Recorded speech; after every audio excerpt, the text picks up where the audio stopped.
आप देख रहे हैं पुलिस वाला वेब न्यूज और मैं हूं आपके साथ हर्षिता मिश्रा।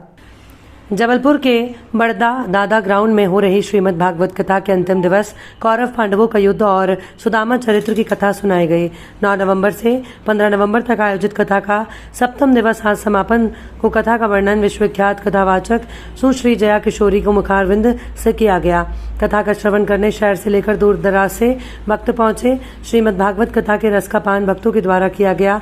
वहीं आज अंतिम दिवस भक्तों की भारी भीड़ आयोजन पंडाल में देखने को मिली। वहीं लगातार विश्वविख्यात कथावाचक जया किशोरी के श्रीमुख से श्रीमद् भागवत कथा को सुनने दूर दूर से श्रद्धालु भक्त मैदान में पहुंच रहे हैं। श्रीमद् भागवत कथा का आयोजन पंडित प्रमोद तिवारी, रोहित तिवारी, पंकज तिवारी, विधायक तरुण बनोट के संयोजन में किया जा रहा है।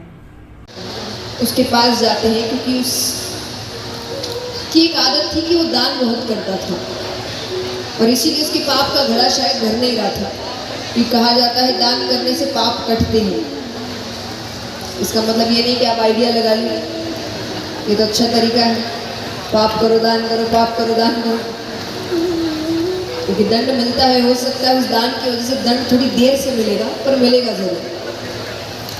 तो यहाँ पर भगवान ने सोचा ये दान का ही माध्यम चुनते हैं इसका अंत करने का, क्योंकि वो हमेशा सेना के साथ युद्ध करने आता था और यहाँ पर ना भगवान हार रहे ना वो हार रहा, पर नुकसान किसका हो रहा है? बार बार सेना का। तो भगवान जाते हैं पांडवों के साथ, सभी ब्राह्मणों के वेश में जा रहे हैं। तो भगवान ने जाकर कहा कि हमें ये दान नहीं चाहिए, हमें एक वचन चाहिए। वो कहे क्या चाहिए? बोले कि हम जो मांगेंगे वो दोगे। जरासंध ने कहा जो मांगना है मांगो। भगवान कहते पहले वचन दो। अब वो वहाँ पर कहने लगता है वचन की क्या जरूरत, अरे मैं ऐसा हूँ, अरे मैं जो देना दे देता हूँ, तुम ज़्यादा से ज़्यादा क्या मांगोगे? मेरा राज्य मांगोगे, मैं राज्य दे दूंगा, लेकिन मुझे मेरी शक्ति पर इतना भरोसा है कि सुबह राज्य देकर शाम को फिर लौट युद्ध करके वापस ले लूँगा। तो वो अपनी बड़ाई कर रहा है। अब भगवान के सामने कोई अपनी बड़ाई करे ये अर्जुन को सहन नहीं होता था, ऐसे पूरे पांडवों को ही सहन नहीं होता था। वो भगवान से बहुत प्रेम करते थे पर अर्जुन ज़्यादा ही करते थे। तो अर्जुन ने क्रोध में आकर कहा जितना कहा जाए उतना ही करो। अब ये जो कहा उसमें गलती नहीं करी, पर ये जो हाथ दिखाया उसमें गलती कर दी, क्योंकि भगवान ने 4 वर्ण बनाए हैं, ब्राह्मण, क्षत्रिय, वैश्य, शूद्र। पहले समय समय की बात है, पहले सब अपना अपना काम करते थे। ब्राह्मणों का काम था शिक्षा देना, क्षत्रियों का काम था युद्ध करना, वैश्य का काम था व्यापार करना और शूद्र का काम था सेवा इत्यादि का कार्य।